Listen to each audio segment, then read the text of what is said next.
Soomaaliya Jaalle Maxamed Siyaad Barre waxa uu furay xarun cusub oo loo dhisay danwadaagaha xaruntaasina waxa ay muraayad u tahay oo ay muujinaysaa sida xukuumadda kacaankii ay u daryeelayso reer guuraaga Soomaalida mabaadi'da xisbiga hantiwadaaga ee kacaanka Soomaaliyana waxa u horeysa in laga nasiyo reer guuraaga geediga maalin walba ay ku jiraan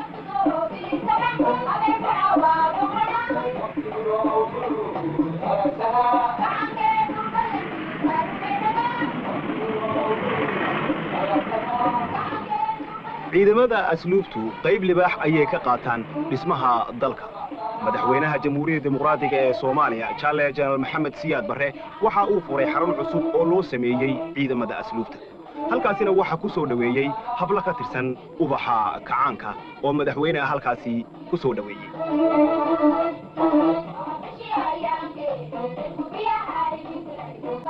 madaxda ciidamada asluubta Jaalle Axmed Ismaaciil Axmed ayaa isaguna halkaasi madaxweynaha ku soo dhaweeyay Jaalle Siyaad markii uu furay waxa halkaasi sacab markaasi ku tumay madaxdii kale ee la socotay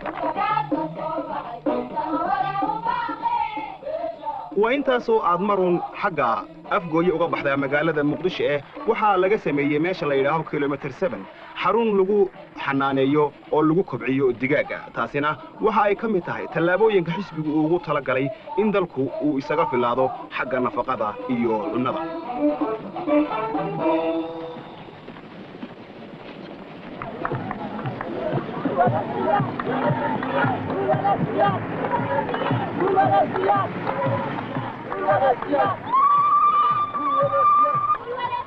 xukayaha guud ee xisbiga hantiwadaaga kacaanka Soomaalidu Jaalle Siyaad waxa uu furay dhismo cusub oo lagu daray kilaabka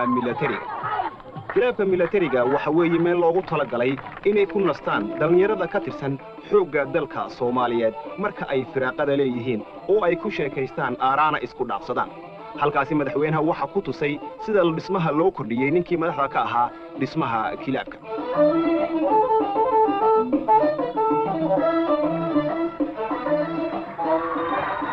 madaxweynaha jamhuuriyadda dimuqraadiga ee Soomaalidu Jaalle Maxamed Siyaad Barre waxa uu ku dhawaaqay in iftiinka tacliinta la wada gaarsiiyo ummadda Soomaaliyeed Jaalle Siyaadna waxa uu markaasi magaalada Xamar ka furay qaar ka mid ah dugsiyada cusub ee lagu daray magaalada iskuuladeeda